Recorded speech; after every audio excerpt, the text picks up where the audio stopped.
Former minister Jammu Kashmir के general secretary और Kashmir affairs के इंचार्ज श्री सुनील शर्मा जी, उनके साथ हमारे जम्मू कश्मीर के वाइस प्रेसिडेंट और एक्स MLC सोफी साहब, उनके साथ हमारे स्टेट के सेक्रेटरी आरिफ राजा और जो सेंट्रल कश्मीर के इंचार्ज। साथियों, जैसे कि कल से जो मीडिया में रिपोर्ट यहाँ आ रहे हैं कि देश के होम मिनिस्टर 2 अक्टूबर को कश्मीर का विजिट कर रहे हैं और वो एक यहाँ महारैली कर रहे हैं। मैं गुजारिश करूंगा सुनील शर्मा साहब से कि वो थोड़ा सा ब्रीफ उसमें करें। सुनील शर्मा जी। सबसे पहले मैं सभी पत्रकार बंधुओं का स्वागत करता हूं और आपका धन्यवाद भी करता हूं।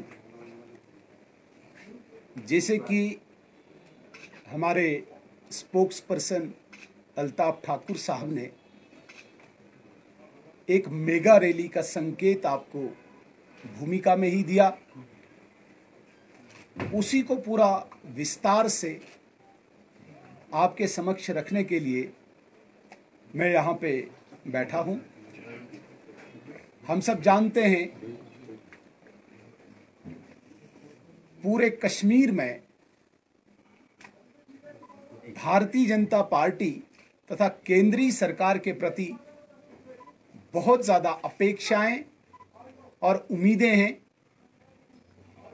कश्मीर का हर व्यक्ति, चाहे बुजुर्ग है, चाहे जवान है, चाहे महिला है, चाहे पुरुष है, आदरणीय नरेंद्र मोदी जी के प्रति अपार विश्वास और अपार आस्था रखते हैं। उसी को एक शेप देने के लिए और उस विश्वास तथा उन अपेक्षाओं पर खरा उतरने के लिए एक तरफ से जहां केंद्रीय सरकार दिन रात मेहनत कर रही है, वहीं पे जम्मू कश्मीर में जो लेफ्टिनेंट गवर्नर साहब तथा उनका प्रशासन है वो दिन रात मेहनत कर रहे हैं। उन सब चीजों की असेसमेंट करने के लिए, सिक्योरिटी सिचुएशन को रिव्यू करने के लिए और आम जनमानस के साथ, आम जनता के साथ रूबरू होने के लिए, प्रत्यक्ष डायरेक्ट संवाद के लिए देश के आदरणीय गृह मंत्री श्रीमान अमित शाह जी 1 अक्टूबर को यहां पधार रहे हैं और पार्टी कश्मीर यूनिट ने, कश्मीर इकाई ने एक फैसला लिया है कि पूरे कश्मीर से आम जनता का संवाद एक रैली के रूप में करेंगे, जो रैली बारामुल्ला में होगी। और इसी इकाई ने समय तथा स्थान भी तय किया है।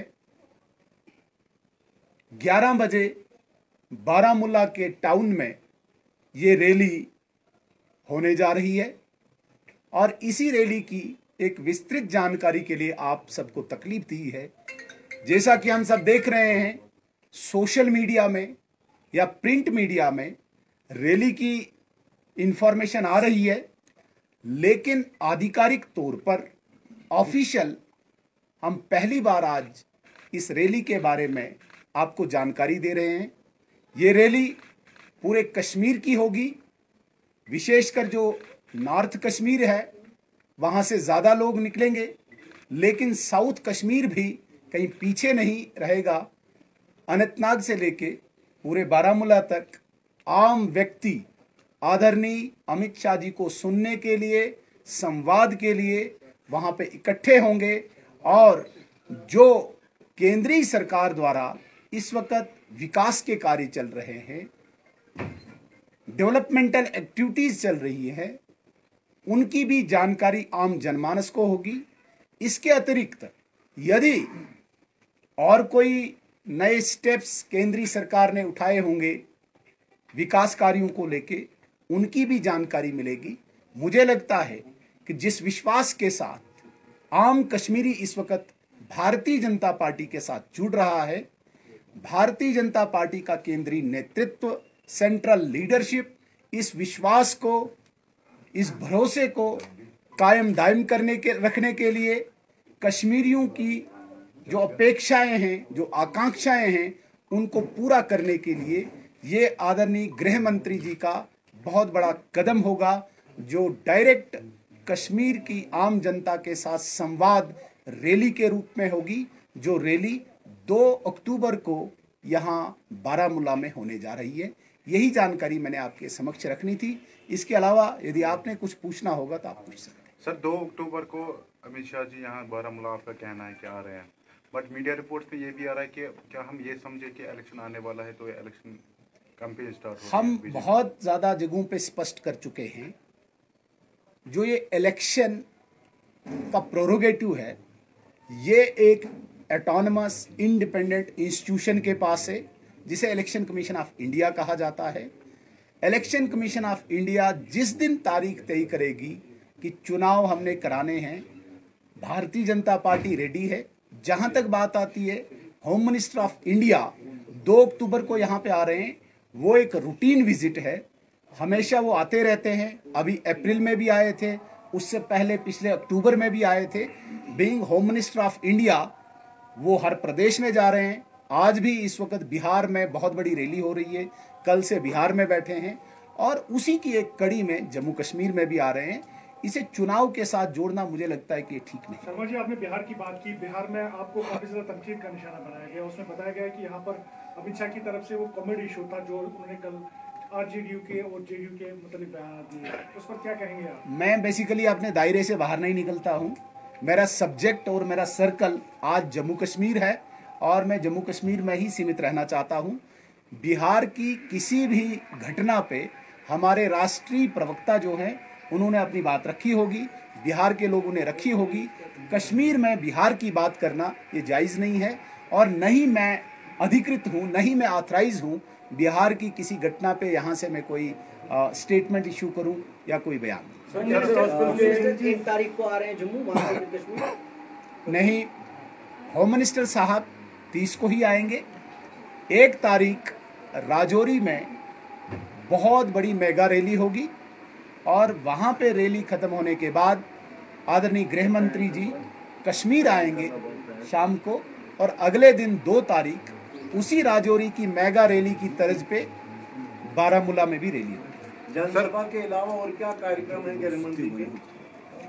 देखिए, बहुत सारे कार्यक्रम जब होम मिनिस्टर आएंगे तो वो तो ऑफिशियल प्रोग्राम होंगे, उनकी जानकारी नहीं मुझे देनी चाहिए और नहीं आपको मुझसे लेनी चाहिए। वो तो एक ऑफिशियल होगा। पार्टी के नाते से यहाँ पे डिफरेंट डेलीगेशंस मिल सकते हैं, अक्रॉस पार्टी लाइन मिल सकते हैं। इवन की जो यहाँ पे बिजनेस कम्युनिटी है, in terms of traders, transporters, intellectuals, इस प्रकार के लोगों के डेलीगेशंस भी मिलाना हम कोशिश कर रहे हैं। और इसके अलावा जो पार्टी के सीनियर लोग हैं, उनके साथ पार्टी की गतिविधियों की चर्चा करना, ये भी यहाँ पे तय हुआ है। सर, कैंसर हॉस्पिटल के हवाले से जो कहा जा रहा है कि कैंसर हॉस्पिटल की जो नींव रखी जाएगी डाउनटाउन एरिया में, तो क्या उसका भी प्लान इसी दौरे में है? बिल्कुल। जितना हमारी जानकारी है कि कैंसर हॉस्पिटल और भी विकास की जितनी योजनाएं हैं, एक सेशन वो भी है जी। जितनी हमारी इंफॉर्मेशन है, जितनी भी डेवलपमेंटल, चाहे फाउंडेशन की बात है, चाहे इनाग्रेशन की बात है, उसमें कैंसर हॉस्पिटल भी जो शायद वक़फ़ की तरफ से बनना है, उसकी भी शायद फाउंडेशन ही है ना, फाउंडेशन होने जा रही है, और वो भी एक पार्ट है इसका। सुनील जी, मेरा सवाल है कि आप कश्मीर पॉलिटिकल अफेयर्स इंचार्ज है, 2 पॉइंट मैं आपसे जानना चाहूँगा। एक ये कि जो हाल ही में मजहबी रहनुमाओं की गिरफ्तारी अमल में लाएगी, इस पर काफ़ी तनकीद भी हुई।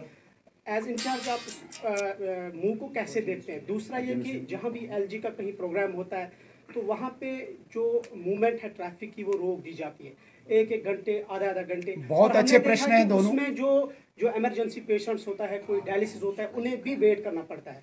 तो बहुत अच्छे प्रश्न हैं। जहाँ तक रिलीजियस लीडर्स की अरेस्ट की बात है, मैं इस बात से बिल्कुल इत्फाक रखता हूँ कि ये प्योरली ये सिक्योरिटी एजेंसीज और इंटेलिजेंस एजेंसीज का काम होता है। उन्हें ये डिसाइड करना होता है कि कौन कहाँ पे कितना मुलव्वस है, और वो अरेस्ट करें, वो कोई और उसमें एक्टिविटी करें, वो प्योरली उनका काम होता है। बीइंग अ पॉलिटिकल एनिमल, हमारा इतना ज़्यादा उसमें कोई हस्तक्षेप नहीं होता है। वैसे भी यहाँ पे लेफ्टिनेंट गवर्नर्स की एडमिनिस्ट्रेशन है, हमारा एजेंसी पे न कोई रूल है न कोई रोल है। हम एक ब्रिज हैं पब्लिक और एडमिनिस्ट्रेशन के बीच में। ये प्योरली इंटेलिजेंस एजेंसीज और सिक्योरिटी एजेंसीज की बात है। पूरे देश में ये मूव चल रहा है। जो भी करप्शन के चार्जेस हैं, एंटी नेशनल चीज़ों की एक्टिविटीज़ में जो भी इन्वॉल्व हैं, उस पे सिक्योरिटी एजेंसीज काम कर रही है और उसी कड़ी में कश्मीर में भी हो रहा है। ऐसा नहीं है कि कश्मीर में कोई स्पेशल ड्राइव चल रहा है या कोई स्पेसिफिक टारगेट किया जा रहा है, ऐसा नहीं है। एक मूव चल रहा है और जिस तरीके से भारतीय जनता पार्टी, केंद्रीय सरकार बिल्कुल कमिटेड है, वचनबद्ध है कि हमने एंटी नेशनल जितनी भी यहाँ पे एक्टिविटीज़ हैं इनको रूट आउट करना है, खत्म करना है, जड़ से उखाड़ना है। उसी के लिए एक यहाँ पे एजेंसी भी बनी है, state investigation agency. Militants, terrorists को मारना वो एक पार्ट है, लेकिन उसके पीछे का स्ट्रक्चर को रूट आउट करना वो दूसरा पार्ट है। मैं किसी पे इल्जाम नहीं लगा सकता क्योंकि मेरे पास कोई भी ऐसी अथॉरिटी नहीं है कि मैं किसी को भी बोल सकता हूं तू एंटी नेशनल है या नहीं है। लेकिन ये सिक्योरिटी एजेंसीज का काम है, वो क्या कर रहे हैं, हमें पूरा विश्वास है सिक्योरिटी एजेंसीज पे। और इसके अतिरिक्त ये कोर्ट का काम है, कोर्ट डिसाइड करेगा। जहां तक दूसरा प्रश्न है आपका कि लेफ्टिनेंट गवर्नर साहब का जब मूव होता है तो ट्रैफिक को रुका दिया जाता है, ये केवल जम्मू कश्मीर या कश्मीर में नहीं होता है। जहां पे भी पूरे देश में किसी भी स्टेट का हेड निकलता है या देश के कोई ऐसी डिग्निटरीज निकलती हैं, तो उनकी सिक्योरिटी को देखते हुए, उनके टाइम को देखते हुए ये रूट्स लगते हैं। ये पहली बार नहीं लगा, पहले भी लगा। जहां तक बात आती है कि भाई कोई पेशेंट्स को रुका दिया जाता है, ये बाज़ाब्ता वाज़ा है ऐसे प्रोटोकॉल में। जो इमरजेंसी है, इमरजेंसी को अलाउ किया जाता है, बाकी नॉर्मल ट्रैफिक के लिए रूट लगाया जाता है। ये एक रूटीन प्रोसेस है, पूरे देश में है, दुनिया में है, वो एक कश्मीर में भी है। हाँ, जहाँ कोई पर्टिकुलर केस होगा कि भाई डायलिसिस वाले पेशेंट को रोका गया होगा, मुझे लगता है कि ये नहीं रोकना चाहिए और ऐसे बातों को हम राइट जगह पे पहुंचाएंगे। सुनील जी, कल पाकिस्तानी प्राइम मिनिस्टर ने फिर एक बार यूएन में कश्मीर का जिक्र किया, हालांकि उज्बेकिस्तान कांग्रेस में ऐसी कोई बात सामने नहीं आई।